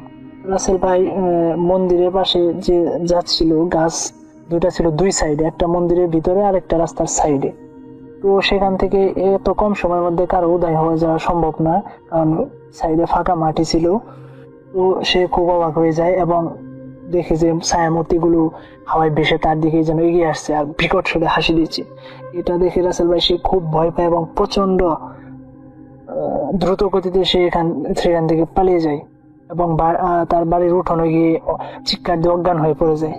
তো আর পরিবারের সবাই বেরিয়ে আসে। তো সকালবেলা সে নিজেকে আবিষ্কার করে তার হসপিটালে, সবাই তার চারপাশ দিয়ে ঘুরে আসে। সবাই তাকে বলে যে সে একদিন এরকম সেন্সলেস অবস্থায় ছিল। তো সবাই তখন সুস্থ হওয়ার পরে ঘটনা জানতে চায়, তবে সে সবাইকে ঘটনা খুলে বলে। তো সবাই তাকে ইমাম সাহেবের কাছে নিয়ে যায়। ইমাম সাহেব তাকে ঝাড়ফুঁক করে দোয়া দরুদ করে এসব আমল করতে বলেন যে ইনশাল্লাহ কোনো সমস্যা হবে না। রাসেল ভাই এভাবে কিছুদিন ভালোই যাচ্ছিল। তো হঠাৎ একদিন সে তার রুমে ঘুমাচ্ছিল। হঠাৎ তার ঘুম ভাঙিয়ে তার স্ত্রীটাকে ডাকছে, বলে চলো বাইরে দেবো একটু দাঁড়ানোর জন্য। সে বিছানা থেকে অমনি উঠে চলে যায়, কোনো দিক না ভেবেই স্বাভাবিকভাবে। তার স্ত্রী যথারীতি, রাসেল ভাই গ্রামের টয়লেট গুলো সাধারণত বাড়ি থেকে একটু বাইরের দিকে হয়, ভিতরের দিকে। তার টয়লেটটি ছিল বাজারের ভিতরে। সে যায়, তার স্ত্রী ভিতরে যায়, সে বাইরে অনেকক্ষণ যাবত দাঁড়িয়ে আছে, কিন্তু তার স্ত্রী আসে না। সে অনেকক্ষণ দাঁড়িয়ে থাকে, বলে কি ব্যাপার, আসছে না কেন? এক পর্যায়ে সে রেগে যায়। রেগে গিয়ে যখনই সে টয়লেটে নক করতে যাবে, দেখে দরজা খোলা। সে খুব অবাক হয়ে যায়, দরজা খোলা, সে বের হওয়া হয় নাই, সে ওখানে দাঁড়িয়ে আছে। তো সে দরজাটা ভালো করে দেখে ভিতরে কেউ নাই। তখন সে খুব ভয় পেয়ে যায়। ভয় পেয়ে যখনই সে ঘুরে আসতে যাবে, দেখে তার সামনে সেই লোকটা, রাসেল ভাই যেদিন মন্দির দিয়ে আসার সময় তার সাথে হেঁটে আসছিল এবং ওটা হয়েছিল, সে দাঁড়িয়ে আছে এবং বলছে, কিরে ভয় পেয়ে গেলি? তোর সাথে একজন তো গেছে, এবার তোর পালা, আমাদের বাসস্থান ভাঙবি। এই কথা বলে তার দিকে যে বিকট শব্দে একটা হাসি দেয় এবং সে দেখে যে লোকটা পা মাটিতে নেই, অনেকটা হাওয়ায় ভেসে ভেসে, পাঞ্জাবি পরা। সে সেখানে সেন্সলেস হয়ে যায় রাসেল ভাই। পরে তার চিৎকারে তার তার পরিবারের সবাই উঠে আসে, উঠে এসে তার মাথায় পানি দেয়। তারপর কয়েক ঘন্টা পর তার জ্ঞান ফিরে। তখন সে তার ওয়াইফকে জিজ্ঞাসা করে যে তুমি ওখানে গেলা, কখন বেরিয়ে আসলা? তার ওয়াইফ তো শুনে অবাক, কই না তো, আমি তো কালকে তোমাকে কখনো ডাকিনি। সে খুব অবাক হয়ে যায়। সে তার স্ত্রীকে বলে তাহলে তুমি কোথায় ছিলা? তার স্ত্রী বলে আমি ঘরে শুয়েছিলাম, কিন্তু কিছুক্ষণ পর ঘুম থেকে উঠে দেখি তুমি রুমে নাই। এটা দেখেই আমি বাইরে বের হই, ভাবি বাইরে মনে হয়। তো বাইরে কিছু দূরে গিয়ে যেতেই দেখি তুমি ওখানে পড়ে আছো। তো এভাবে তারপর তাকে ওখান থেকে উদ্ধার করা হয়। তো পরিবারের সবাই খুব চিন্তিত হয়ে যায় তার ঘটনাগুলো শুনে। তো তারা তাকে কবিরাজের কাছে নিয়ে যায়। কবিরাজ সব শুনে বলে সেটা ওই গাছেরই বসবাসকারী একটা খারাপ জিন তাকে ওই যে কাটার সময় থেকে আসর করেছে। সে বলে আমি এটা করতে পারবো না, আপনি বড় একটা কবিরাজের নাম্বার দিচ্ছি, আপনি তার সাথে যোগাযোগ করেন। তো তারা রাসেল ভাই ওখান থেকে চলে আসে এবং খোঁজে সেই খুব বড় কবিরাজের সামনে দেখা করতে যায়। কবিরাজ দেখেই তাদের সমস্যার কথা বলে দেয় যে আপনার এই সমস্যা, এটা আমি জানি না কতটুকু ঠিক করতে পারবো, কিন্তু আমি আমার যথাসাধ্য চেষ্টা করব। বলে যে না, আপনাদের এরকম করা উচিত হয়নি। সেই গাছটা যখন প্রথম কাঠুরে কূপ দিয়েছিল তখনই তাদের কাজটা বন্ধ করা উচিত ছিল, কিন্তু ওখানে আপনারা তারপরে ওই কাজটা করেছেন। তারা খুব বিরক্ত হয়েছে। সে তার সাধ্য মতো তার অনুযায়ী চেষ্টা করে এবং তার শরীরটা বন্ধ করে দেয় এবং তাকে কিছু আমল করতে বলে যাতে তার আর কোনো সমস্যা না হয়। তারপর কবিরাজ আরো বলে যে সে যেন রাত্রে একলা বের না হয় এবং কি সেই মন্দিরের ওখান দিয়ে একা একা না যায়। তো রাসেল ভাই তারপর তারা ওখান থেকে চলে আসার পরে মোটামুটি ভালোই এই কাটায়। তারপর আর তার তেমন কোনো সমস্যা হয়নি। তো রাসেল ভাই, এটাই ছিল আমার ঘটনা। রাসেল ভাই, এটা একটা সত্য ঘটনাটা যার কাছ তার কবিরাজ বিভিন্নভাবে চেষ্টা করে, কিন্তু তারা আসলে মানে চেষ্টা করার পরে হচ্ছিল না। তারা চিন্তা করে যে আল্লাহ যখন আমাদের কপালে রাখে নাই, তো একটা বাচ্চার দত্তক নেই, এরকম তো অনেক বাচ্চাই থাকে যাদের বাবা মা নেই অথবা ফেলে রেখে চলে যায়। তো এরকম একটা বাচ্চাকে আমরা মানুষ করে বড় করব। তো তারা মানে সেভাবে প্রিপারেশন নিয়ে তারা একটা এতিমখানা যোগাযোগ করে এবং তারা যেরকম সন্তান চাচ্ছিল সেরকম একটা মানে শিশু পেয়ে যায়, না বাচ্চা শিশু পেয়ে যায়। তো শিশুটা হচ্ছে 3 থেকে 4 মাসের একটা শিশু পেয়ে যায়। তো তারা এতিমখানা যায়, যার পরে যে কিছু প্রসেস থাকে, মানে এতিমখানা থেকে তাদের দায়িত্ব নেওয়ার জন্য যে কিছু প্রসেস থাকে তারা তা মানে কমপ্লিট করে আনে। আর আসল ভাই বাচ্চাটা যে মানে তারা যেই বাচ্চাটাকে দত্তক মানে নিবে, তারা মানে এতিমখানায় বাচ্চা যখন 3 থেকে 4 দিন বয়স, তারা মানে সেই এতিমখানায় একটা গেটের সামনে, তাদের যে গেট প্রধান গেট সেটার সামনে তারা পায়, মানে রাত্রে 2টা কিংবা আড়াইটা দিকে অনেক মানে মধুরাতে তারা মানে যে তাদের গেটের সামনে, এতিমখানা গেটের সামনে মানে কান্নাকাটির আওয়াজ শুনে তারা মানে সবাই এসে দেখে যে একটা বাচ্চা কান্নাকাটি করতেছে। হয়তো বা এরকম থাকে বাবা মা নিতে চাচ্ছেন এরকম একটা বাচ্চা, এরকম অনেকেই থাকে বাবা মা যে বাচ্চা রেখে চলে যায়। তো এরকম একটা বাচ্চা তারা 2-3 মাস রাখার পরে আমার ফুপুর যে ননদ তারা খোঁজ পায় এবং তারা বাসায় নিয়ে আসে সবকিছু করে। তো রাসেল ভাই যেদিন থেকে বাচ্চাটা আনে মানে সেদিন থেকেই আসল ঘটনাগুলা মানে ঘটা শুরু করে। ঘটনাটা হচ্ছে যে 3 থেকে 4 মাসের বাচ্চা না স্বভাবত তারা শুয়ে থাকে, উঠতে পারে না, বুঝতে পারে না। তো রাসেল ভাই মানে আমার ফুবুর যে ননদ আর ননদের হাজবেন্ড তারা অনেক খুশি, সেটা অনেক খুশি থাকে।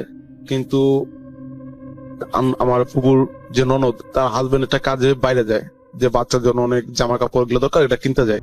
যে ভারী কিছু মানে উঠানো সম্ভব না, সে একটা চেয়ার উঠিয়ে মানে খেলা করছে, 3 থেকে 4 মাসের একটা বাচ্চা। তো সেটা দেখে তার মানে ফুবুর যে ননদ সে আসলে প্রচন্ড ভয় পায় এবং প্রচন্ড ভয় পেয়ে সে তার রুমের দরজা খুলে পাশের রুমের আশেপাশের লোক ডেকে এনে বলে যে এরকম বাচ্চা কিন্তু তখন সাথেই আছে, মানে বাচ্চা শুয়ে আছে, তখন এরকম চলাফেরা করতেছিল না, কিন্তু বাচ্চার সাথে শুয়ে আছে।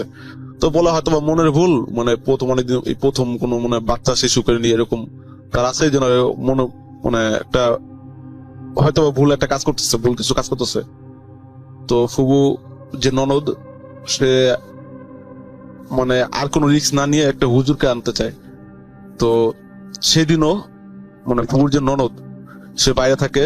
তো ফুবুর ননদ তার হাজবেন্ডকে বলে দিয়েছে যে মানে একটা হুজুরকে ডেকে না একটু মানে একটু দেখাইতে, কোনো যদি সমস্যা হয়ে থাকে, বাসা যদি কোনো সমস্যা থাকে, শিশু বাচ্চা হয়তো বা কোনো কিছুর আসর অথবা নজর পড়তে পারে।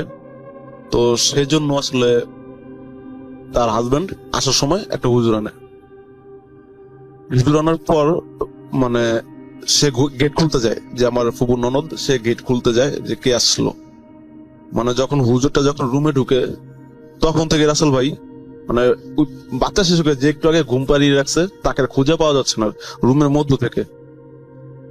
তো হুজুর বিষয়টা বুঝতে পারে, বিষয়টা বুঝতে পেরে মানে আর কিছু বলে না, সে চলে যায় দোয়া দুরুদ পরে, মানে পানি ছিটা দিয়ে চলে যায়, বলে যেটা সমস্যা না, হয়তো বা এরকম সমস্যা হইতে পারে। তো রাসেল ভাই তারপর থেকে মনে করেন আরো ভয়ানক ঘটনা ঘটতে থাকে। যেমন শুধু তাকে স্বপ্ন দেখায় যে তোমাকে আমি মা ভাবছিলাম, তুমি আমাকে এটা কি করলা, তুমি হুজুর আনলা কেন, আমি তো তোমার কোনো ক্ষতি করি নেই। তো রাসেল ভাই যে হুজুর আনছিল মানে সে বলে গেছে যে আপনাদের কোনো ক্ষতি করবে না, হয়তো বা সে আপনাদেরকে খুব পছন্দ করছে, অথবা আপনাদের কোনো জিন মানে কোনো আপনাদের কোনো বাচ্চাও ছিল না, সেই জন্য সেই বাচ্চাটা দোলনার মধ্যে মানে বসে দোল খাচ্ছে, আর দোলনাটা অটোমেটিক মানে নাড়াচাড়া করতেছে, মানে কেউ নাড়া দিচ্ছে আর বাচ্চাটার সাথে খেলাধুলা করতেছে, মানে খেলা করতেছে। বাচ্চাটা মানে বাচ্চাটা হাসি খুশি, তো তেমন কোনো মানে ক্ষতি হয় না। তো রাসেল ভাই যেই ফুবুর ননদ, তাকে মাঝে মাঝে স্বপ্ন দেখায় যে দেখো তোমাকে আমি মা বলে জানি, তুমি আমাকে মা মানে সন্তান হিসেবে নিয়ে গেছিলা, তুমি আর এরকম কিছু করো না যেটাতে আমি আর দূরে চলে যাই, এটা আমার বোন মনে করে আমি ওর সাথে খেলি। আর দয়া করে কবিরাজ অথবা যে এরকম এনে আমাকে দূরে পাঠায় দিও না আমাকে, আমি আমার বোনের কোনো ক্ষতি করব না, আমি আমার বোনের পাশে আছি, প্লিজ আমাকে আর দূরে সরা রেখো না। আমি তোমাদের সামনে হয়তো বাসবো না, কিন্তু আমাকে দূরে সরা রেখো না, এটা আমার বোন, আর বোন মনে করে আমি মানে খেলি, ওর সাথে আসি, ওর সাথে দেখা করি, কিন্তু তোমরা মানে আমাকে ভাই বোনের মধ্যে মানে আর কোনো মানে দূরে সরা রেখেও না, এরকম একটা কিছু স্বপ্ন দেখায়। তো কবিরাজ, তারা অনেক কবিরাজ দেখায়, এরপরে অনেক কবিরাজ দেখায়, কিন্তু রাসেল ভাই কোন কবিরাজের সমাধান মানে দিতে পারছিল না। তো লাস্ট একটা কবিরাজ আছে যে উনি আসে মানে বলে যে দেখেন আসলে মনে একটা টাইম নেয়, কবিরাজ একটা টাইম নেয় যে আমাকে 2 দিন সময় দেন, আমি হাজির করে আমি মানে আপনাদেরকে সবকিছু জেনে আপনাকে জানাচ্ছি। তো রাসেল ভাই 2 দিন পর সেই কবিরাজটা মানে যে ফুবুর ননদ, সেই ননদের কাছে আসে, মানে ননদ আর ননদের হাজবেন্ড ওনার কাছে আসে বলে যে আসলে আপনাদের কোনো ভয় নাই, মানে আপনাদের সাথে যেরকম মানে ঘটনা ঘটে গেছে মানে সেটা আল্লাহ হয়তো চাইছিল এইভাবেই হবে এইভাবে হইতেছে, আর আপনারা এটা নিয়ে একটু বেশি কোনো ঘাটাঘাটি করেন না, আর ওদের মানে ভাই বোনের মধ্যেই থাকতে দেন, আপনার কোনো ক্ষতি করবে না। তো রাসেল ভাই এইটাই ছিল ঘটনা। আর রাসেল ভাই সেই বাচ্চাটার এখন মোটামুটি 3